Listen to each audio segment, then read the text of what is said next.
I am a big fan of things that make my work easier and more efficient. In the kind of life that I live and work that I do, I highly value simplicity. I try to find a way to do things simpler if I can. I bought my first Mac computer back in 2014. It was the 15-inch MacBook Pro. Although I enjoyed my MacBook, using architecture programs and Adobe programs became an issue, at least for me personally. I didn't want to relearn commands or figure out new ways of doing things, so I almost immediately installed Windows on my MacBook and barely used it with the Mac OS. Therefore, I really couldn't consider myself as a Mac user. The thing is, in the architecture community, you'll often find people who would discourage you from getting a MacBook. They would argue about the issues on compatibility, compromise in specs and performance, and not to mention the cost. So fast forward to 2019, I sold that MacBook and I was at a crossroads. Do I buy a new Windows laptop or do I buy a new MacBook, considering that I'm already somewhat invested in the Apple ecosystem? Take note that this time I'm not only going to be using this laptop as an architect, but also as a content creator. I ended up buying a Windows laptop. After only 6 months, I ended up selling that laptop because of discontent, and I was back to square one. During the time of my search, Apple just announced a 16-inch MacBook Pro, and I was intrigued. Could this be the laptop I'm looking for? Is this the year that I embrace the full MacBook experience? Let's find out.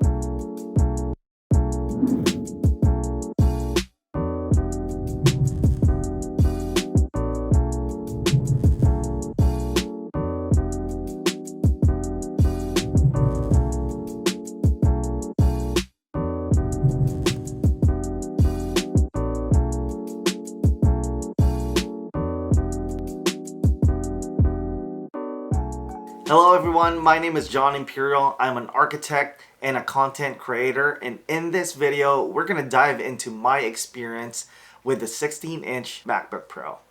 I'm going to speak on 5 things. First, we're going to talk about adjustments, basically my experience coming from Windows. Second, we're going to talk about the benefits. Third, the compromises that I needed to accept using a MacBook. Fourth, we're going to talk about the delight of using the MacBook Pro. And 5, I'm going to share to you guys my evaluation. Please take note that this review will not touch on benchmarks and things like that. I would leave that to the experts. I'm only here to share my experience. As usual, timestamps are in the description below in case you want to jump around. Let's get to it. Here are the specs of my laptop. I have the 16-inch MacBook Pro in space gray. I have the 2.4 GHz i9, 32 gigs of RAM, 8 gigabytes of video card, and 1 terabyte of storage. Let's talk about my adjustments coming from Windows. Obviously, we're talking about 2 different operating systems here, so there are going to be a lot of differences. Some of them are small and simple things that you only need to learn once and you can easily adapt. And then there are others that take a lot more time to get used to. Here are some of the things I encountered. Being a long-time Windows user, one thing that I really struggled with was file organization. I don't know what it is about Finder, but anytime I need to look for a file, a photo, a document, or anything like that, I always have felt lost inside the Finder. To be honest, I even had to watch a YouTube video on how other people organize their files, and for some reason I feel like it's more complicated than it needed to be. Maybe it's a user error, I don't know. I feel good about it now, but it definitely took a while. The other thing I struggled with was window management. I like to work with a lot of windows open, minimizing it, maximizing it, putting it to the left, to the right, top, to the bottom. With Macs, you're stuck with holding the maximize button and selecting which side you want to lock it onto. It just feels unnatural, limiting, and definitely frustrating. Good thing I found an app called Spectacle, and basically it allows you to do everything that you can do with Windows. Under benefits, the first thing I want to talk about is compatibility. Like I said in the beginning, I am somewhat invested in the Apple ecosystem. I have an iPhone, I have an iPad Pro, I have an AirPods Pro. Therefore, it kind of makes sense for me to invest in the MacBook Pro. It is so convenient for me to transfer files, photos, and documents using AirDrop between my devices. I can easily switch using my AirPods Pro to my iPhone, iPad Pro, and to my MacBook Pro. I remember when I had my Windows laptop, how much of a struggle it was to connect my AirPods every time I want to use it. Also, since the release of macOS Catalina, I'm able to use my iPad Pro as a second screen for my 16-inch MacBook Pro. Another benefit of owning a MacBook is resale value. Remember the 15-inch MacBook Pro that I bought in 2014?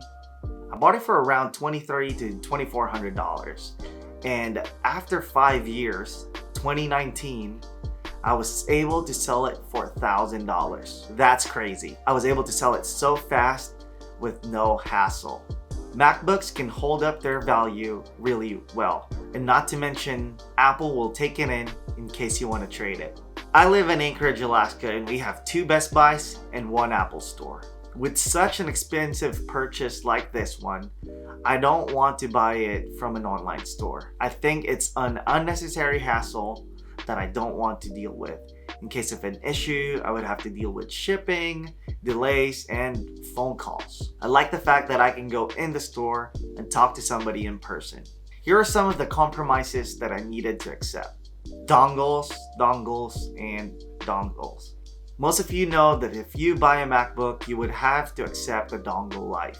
It hasn't been much of a hassle for me, honestly. I think it's because I have my iPad Pro and I use a dongle with that. Don't get me wrong, of course I would love to have at least a built-in memory card reader, but we all know that's never gonna happen. Depending on your work, some programs that you use might not be compatible with Mac. As a content creator, there's little to no compromise when it comes to the programs I use. Lightroom, Photoshop, and Premiere Pro works well with my laptop. And as an architect, I use SketchUp and AutoCAD LT. And I really haven't experienced a big hurdle enough for me to install Windows on my laptop. One thing that I had to get used to was the fact that the function keys were replaced with the touch bar. I don't love it, I don't hate it. But when I'm using AutoCAD, I find myself looking at the touch bar first before pressing anything, which kind of slows me down a little bit. So now, most of the time when I'm doing AutoCAD work, I just connect my keyboard. If you are using a program that requires Windows, just install it using Boot Camp or Parallels. Next thing I want to talk about is delight. This is something that's important for me. I love things that encourages me to work, and just like my iPad Pro, I am drawn to my MacBook Pro.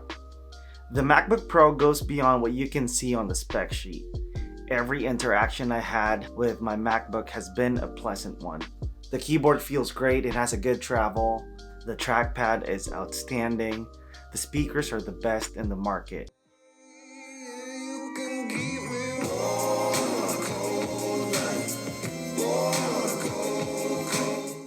I'm very satisfied with the screen brightness, contrast, and color accuracy. The 16-inch MacBook Pro is just so good at doing the things that it needs to do, and more. The delight of using a premium product is not really quantifiable. It is different for every person, so I would suggest to test it out and see for yourself. Before I give my evaluation, I think I should mention that I ordered my 16-inch MacBook Pro from a friend who works at Apple. He hooked me up with a friends and family discount, which made the MacBook Pro a bit more enticing. Don't get me wrong, it was still expensive, but it brought it a bit closer to the price point of the competition, and it was enough to make sense for me financially. I've had this MacBook Pro for a little over a month now, and it really does make my home office complete. I've been more efficient and more determined to work. Knowing that my laptop can handle almost any task without struggling is comforting. And like I said, I love that it plays well with my iPhone, my iPad Pro, and my AirPods Pro. Before the 16-inch MacBook Pro, I wasn't even considering going back to Apple. The issues regarding the performance, the keyboard, and other things were a red flag to me. Those concerns were addressed with the release of the 16-inch MacBook Pro. They also made improvements in areas where I didn't expect, like the mic and speakers. I don't even need to hook up the speakers on my laptop anymore. So those are my thoughts regarding the 16-inch MacBook Pro. If you're looking for a laptop or maybe upgrading and you have the money, I think you will enjoy owning the 16-inch MacBook Pro. Please like this video if you enjoyed it, subscribe if you loved it. Thank you guys for watching, and I'll see you in the next one.